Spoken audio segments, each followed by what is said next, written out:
Hi, it's Frenchie, and this is just going to be a little update video. Nothing's wrong or anything. It's been a while since I did one of these. I've had some milestones, and I just wanted to talk about where we're going with the different series. And first, the big one is that I got to 1,000 subscribers, which is like, in the grand scheme of things, it's not that many, but it's actually a big deal in terms of YouTube milestones. But I just mainly wanted to thank everybody for getting me there because, it's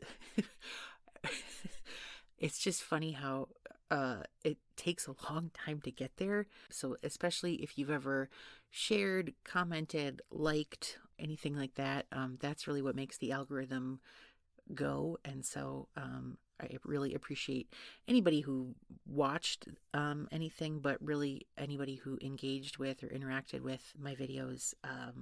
Those really make it show up better in searches and stuff like that. So thank you a lot. I also wanted to take this little chance to feature some artists. So I made a Tumblr post about all the guest VAs I've had, and I'm gonna kind of let that sit over on Tumblr.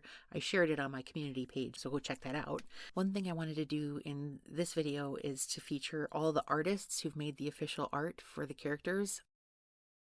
So not all my characters have official art, and that's intentional. So some of them have, icons or things like that.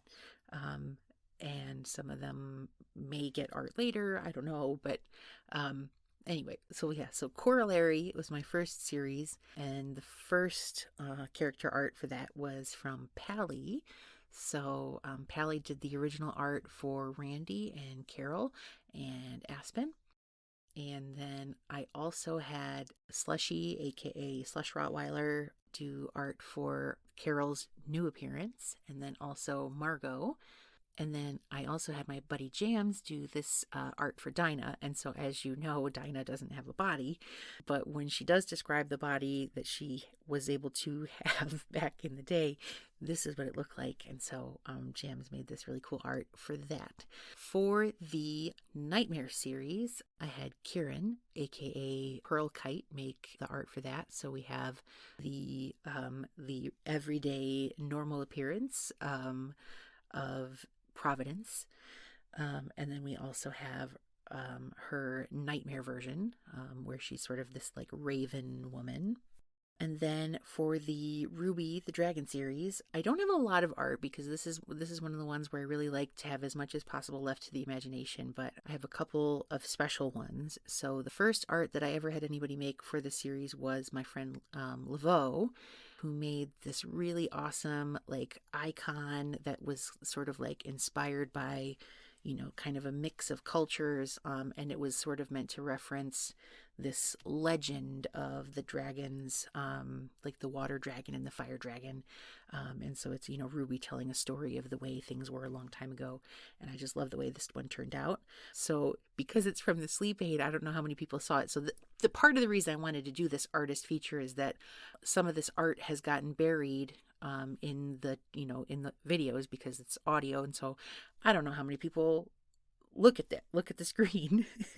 And so I wanted to really take the time to feature this artwork that I've had people do. So yeah, so like this is one of the ones that I'm like, I wonder how many people have seen this. So I want to make sure it gets seen.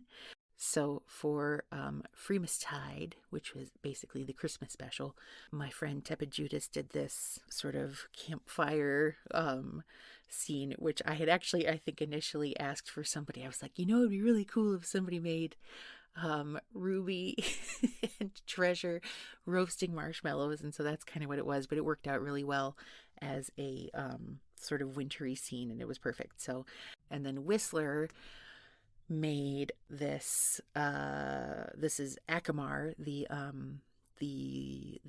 high alchemist of the centaurs, and so this was really fun one to be getting updates on. I mean, all of these, like, one of the fun things about getting art, so I am not somebody who draws particularly well yet. I'm learning, but it's really cool to have so many friends who are really amazing artists. And so all of these people that I've just mentioned, like working with them and getting updates and, concept sketches and all of that. I love this process of being like, here's my general idea. Is that going to work? It's just such a cool thing. And so, like, this is also me, pushing, any other VAs, like, even if you don't draw, there are all these amazing artists, and I just think it's really cool for creative people to support each other. So anyway, so that's my little soapbox. Anyway, so moving on. Okay, so I'm just really quick gonna feature this one. So I'm not sure if I'm saying this right, but Iran horrors. So this is actually, I did not commission this. I saw the art and then asked for permission to use it as the thumbnail, and she said yes. But this was what inspired the Fractured Fairy Tale collection. And then I also had Savvy create this farmer's market Snow White apple seller.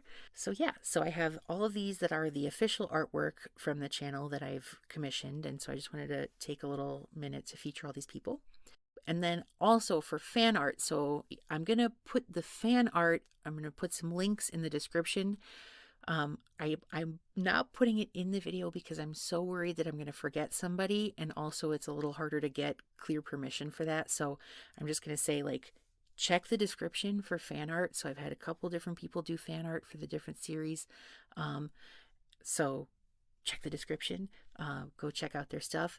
I think it's so cool that people have done it. And so, like, thank you to everyone who's done fan art. I love seeing it. You can always tag me. Like, you're never bothering me by tagging me. Like, go ahead and tag me.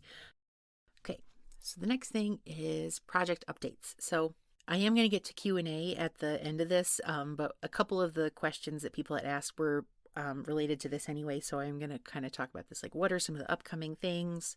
I'm going to answer some of those in here, starting with Corollary. All right, so we are almost at the end of season 3, where there will be a big showdown between two characters who have not had a showdown yet. And then I'm probably just going to have one more season, and then that will be the end of the story. That will be the end of that series. What will be interesting there, at least I think it's interesting, is that the person whose story we all thought it was at the beginning, it may not be her story at the end. It, the actual, like, sort of focus of who's the protagonist sort of shifts a bit. I think you might be able to figure out who I'm talking about, but I think that makes the story a little bit more interesting, and I'm definitely okay with it. It's up to you whether you agree with that in the end, but yeah, so Corollary will be approaching its ending after this season, probably just one more. Ruby now, Miss Ruby. So Ruby is coming also to the end of a season, so season 2. I definitely have a season 3 outlined, so we will for sure have a season 3, but I'm not sure if that's the end of this series or not. It depends on if I can think of another good arc. So I definitely have another good story arc ready to go, that I'm trying to, like, lay the groundwork for now, so that they one season leads into the next one, and it's not just like surprise, we're starting a brand new thing, but that they kind of flow into each other. I'm not sure how long it's going to go. As long as it's interesting and I find it interesting and everyone's still listening, I'll keep making it. So yeah. Okay, then the Nightmare series. So this one is a little bit more of like a little side project, and this was always meant to be more of like a one season kind of bingeable thing, so that people could start it, end it, just get a taste of what my writing is like, what my acting sounds like. So we're about halfway through the story right now, in terms of what is out and available. I have 2 more episodes on deck, which are going to be featuring some guest VAs. And yeah, so I'm excited to release those this month. So that's actually going to be kind of the featured series for April. And so that's part of the reason I'm releasing this little update video, is because I need a little bit more time to work on that one, because we've got some, like, effects that I have to layer in and work on. And then the next one is, this one's not really a series. I'm calling it a collection. And I'm calling it Fractured Fairy Tale Femme Fatale. This one, it just started with, I had a one-off, and then I had another idea, and then I had another idea. And it just seemed like it was good for me to have the option to create some one-off content, because then I don't have to generate a whole outline of a whole giant storyline and do all the world building before I can create the content. And I also like the challenge of bringing a listener into a whole world within one episode. I think that's really kind of interesting, of just like opening this one little window and letting somebody into that world. And I really like the opportunity to work with other script writers, and that's easier to do in a one-shot kind of a thing. So I have my friend Lexi, aka Sunny Scripts, who's already done 2 for me, and will continue to work on some. So look for those on the way.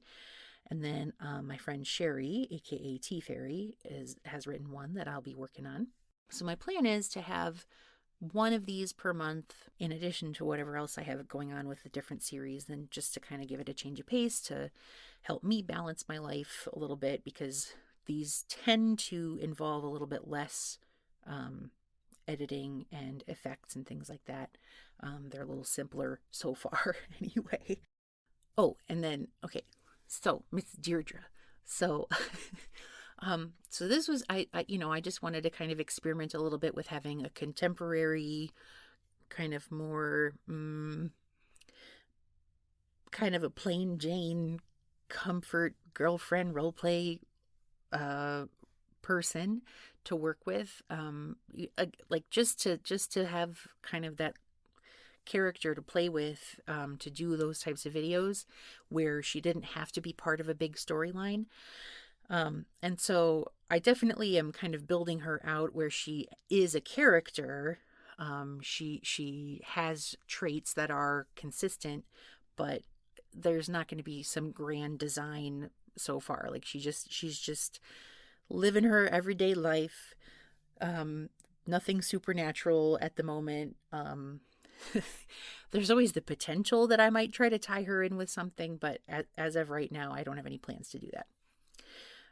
If you have any ideas for something you would like to see me do with her, I have a tiny little list going, but you're always welcome to throw some ideas at me if you're like, oh, it would be really good if you did a video like this, and Dearra would be a good character to do that with. Go for it, throw it at me. And then I also I hope you like the little I don't know what I was thinking, but I thought it for a long time. So ever since I was like goofing around, I love looking at my YouTube analytics. I love data. I crave data.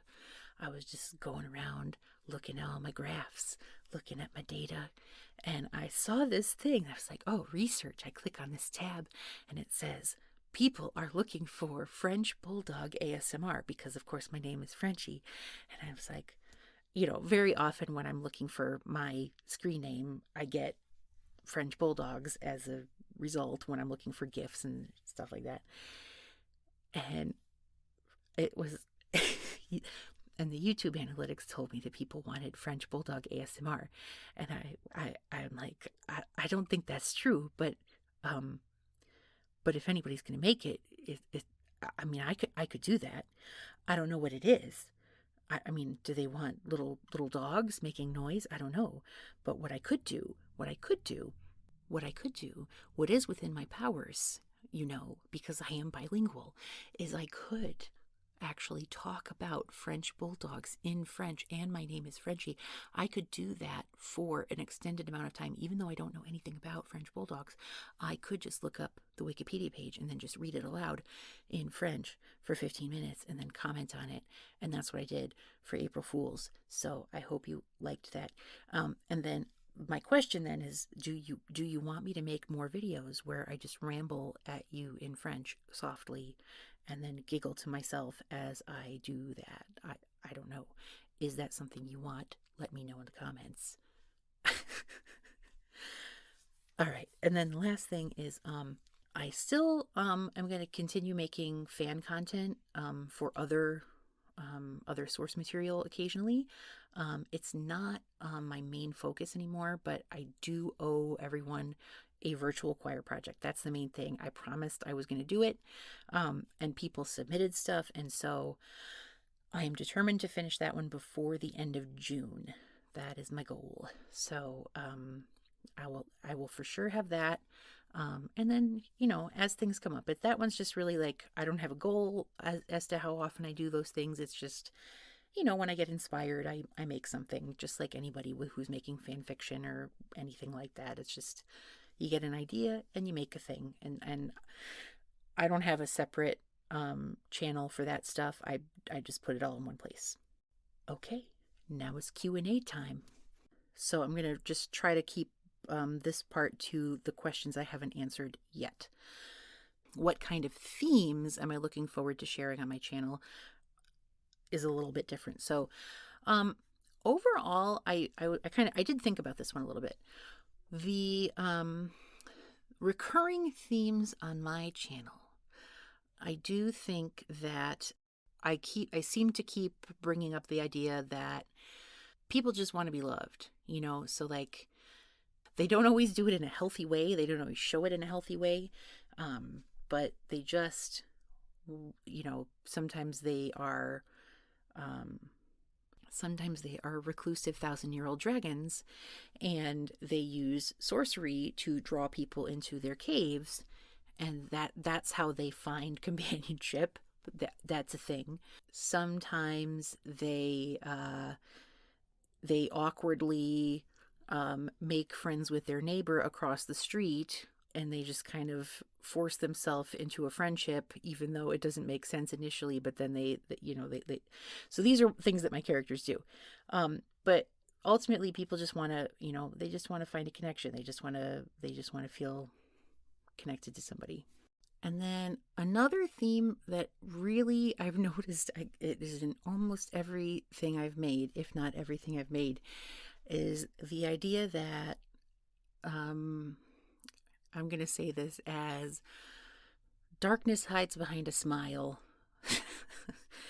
And I have found this, unfortunately, to be very true in life, as well as in every story I've written, apparently, that it's really like, it's a lot of times that someone who can show up and be sweet as pie to your face, who will be the one who stabs you in the back. And very often conversely, it's the person who seems a little bit gruff and a little bit hard to accept initially ends up being the loveliest, most loyal, wonderful friend that you ever had, and then there are people who break the mold entirely on both sides of that as well. Like, some people are exactly as they appear to be, and you just take them at face value, and it turns out to be true. But it really is remarkable how often there is something sinister behind people who really, really, really appear alluring and sweet and desirable. And then you look behind the curtain and, man, they're nasty. And so, yeah, so I have several characters that are like that. And I didn't set out to do it that way, but it just sort of happened because, A, I think it's interesting. B, apparently people like listening to it. And C, I think it's grounded in real life. So there you go. I have 2 questions I got that are sort of related. Why did I start the channel? And then, will there be a future collab between me and a certain other content creator, voice actor person, who I'm not going to name, and I'll explain why.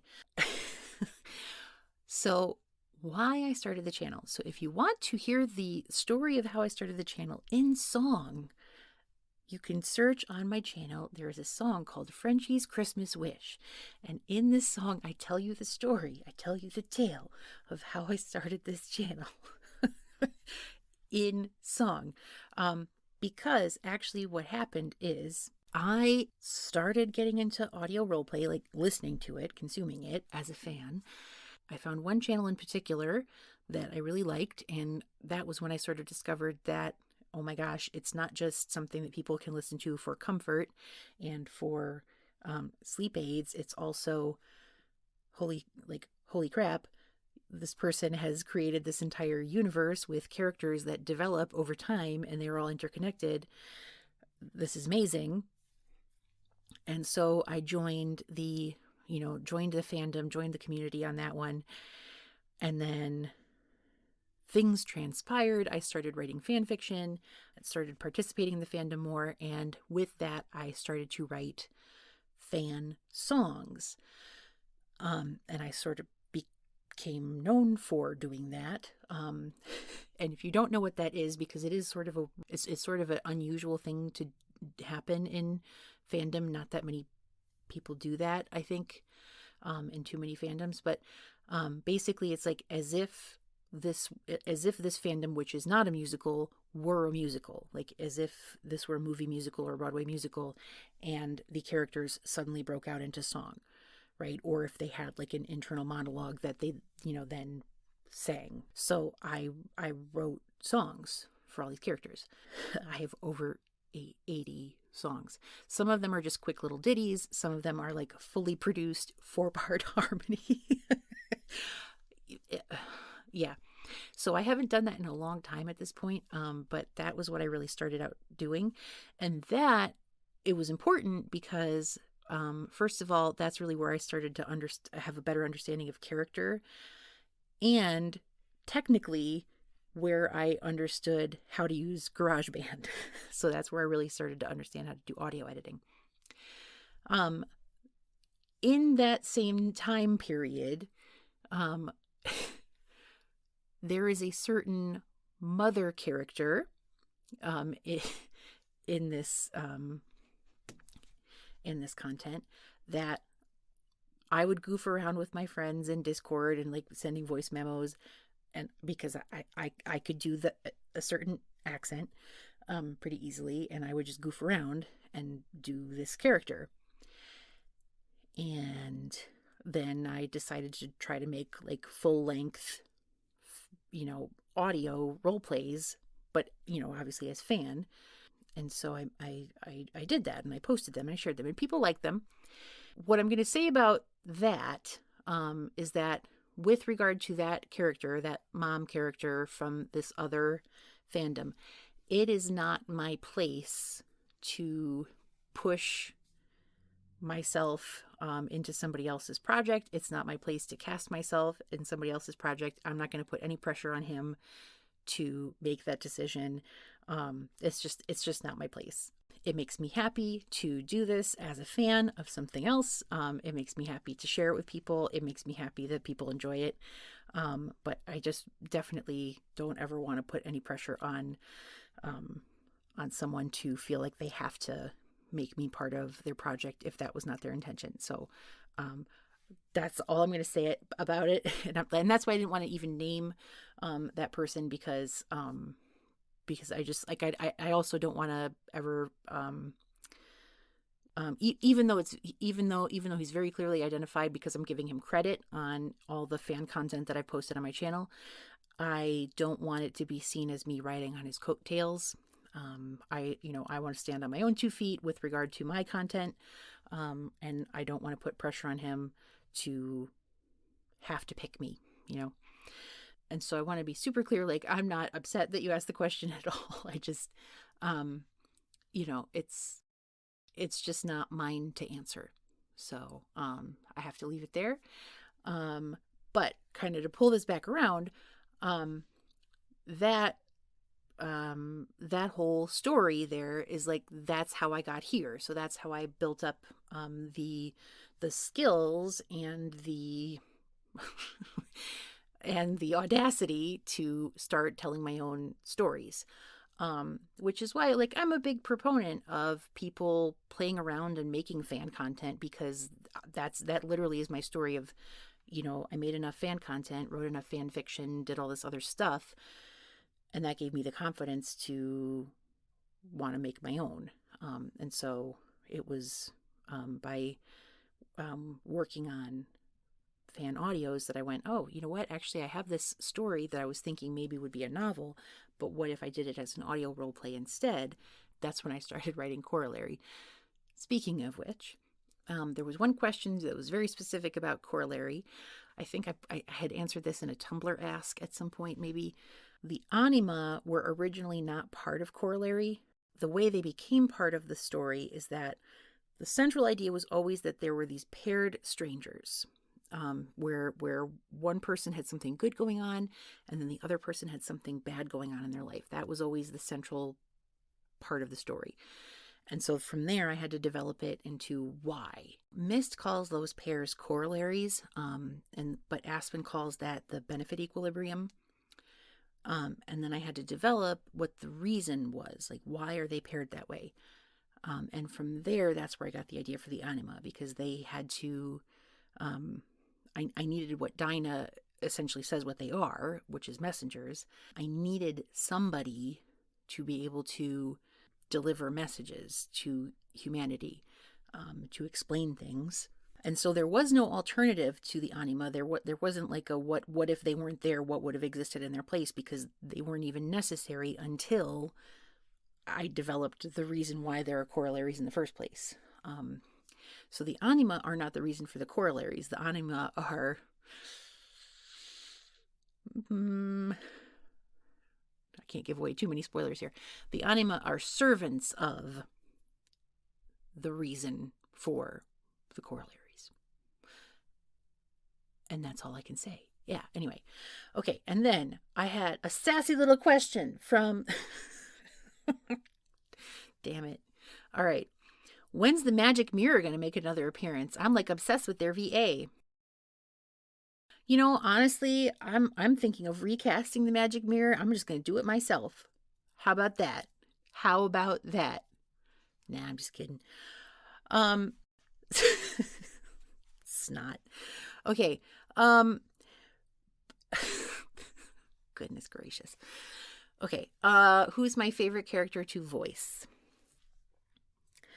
I love voicing villains. It really is fun. And I have had a lot of fun with some people who've asked me to guest voice on their other channels, and some of those have not aired yet, so I can't say who they are. But like one I can say. So like Laveau asked me to be a vampire on his channel, so that was really cool. I have another one where it's not out yet, but I'm so excited, but it's another sort of villain character, but I can't say who or what it is, but it just hasn't aired yet.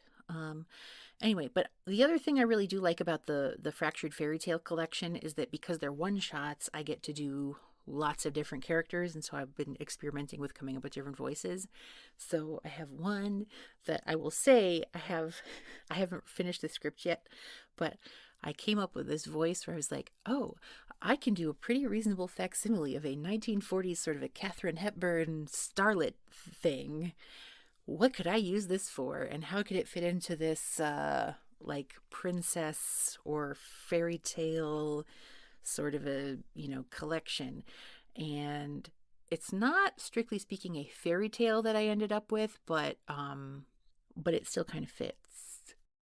Okay, all right, so that's all the fun stuff, and then I do have a couple little business items that I thought I would save for the end just because they're a little more boring, and so if you want to check out now you can. But just a couple things I wanted to say just to make sure they've been said super clearly, just sort of my policy statements on some stuff.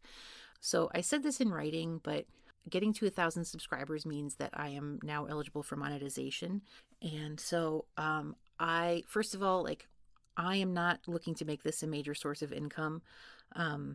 I Like, if other people are looking to become voice actors professionally and audio roleplay is their bridge to doing that, and like starting up their YouTube channel and everything, that's their plan, amazing. Do it. Go for it. Like, do it. For me, this is my hobby. This is my happy place. This is only for fun. So I already have a 9-to-5 job that full-time job. I also have side hustles as a musician and a writer. I don't want to turn another hobby into a job. That said, I do have quite a bit of money invested in some equipment and things like that I have gotten for this expensive hobby, microphones and things like that. So I wouldn't mind breaking even, but I'm not not aiming to set up a Patreon, things like that. I just, I would really like to just continue enjoying making stuff and sharing it with people. That's my goal. When it comes to monetization, I want to be super, super clear though. Like, I started out making fan content. I still sometimes post fan content. Those videos do not get monetized. So I make sure that, like, if I post those, and when I did get to the monetization point, the only things that are monetized on my channel are the things that are 100% my original content, like not based on source content. I really try to be an ethical person. Like, it's really important to me. So if you do happen to get an ad on a video that is, like, let's say one of my fan songs or fan audio, that money is not going to me. That is going straight to YouTube, not me. So just so that's super clear. Another thing I just want to make sure is super clear out there too. I really, really care about making sure that everybody gets credit for their work. Like I'm going to tell you one of my pet peeves. So, like, in the fandom and creative community, I know, like, right now, the big soapbox that everyone's standing on, and I'm there too, is we're all defending everyone against, AI. Like, we want to defend artists against the onslaught of Gen AI, and I agree. And then sometimes as a musician, I sit there silently screaming, I'm like, okay, but then, hello, everyone, can we also please agree that, like, using music without permission is not only sticking it to the studios, like, we're also kind of being a-holes to the musicians that we're not giving credit to, right? So that's the thing. So, like, I really, really try, like, even if I'm using, royalty-free music, I really try to give credit to the musicians.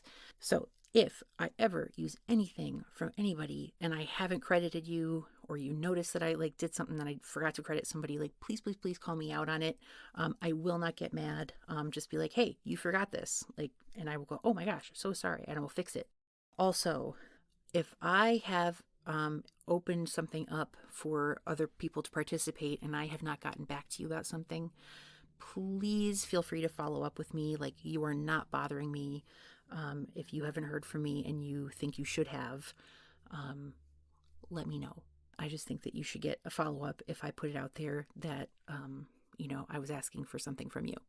So anyway, all right. So one more time, big thank yous, especially if you have ever been a guest actor on my content, anybody who's ever beta read a script for me, everyone who's ever supported me, all my friends, anyone who's ever listened, shared, liked, subscribed, commented.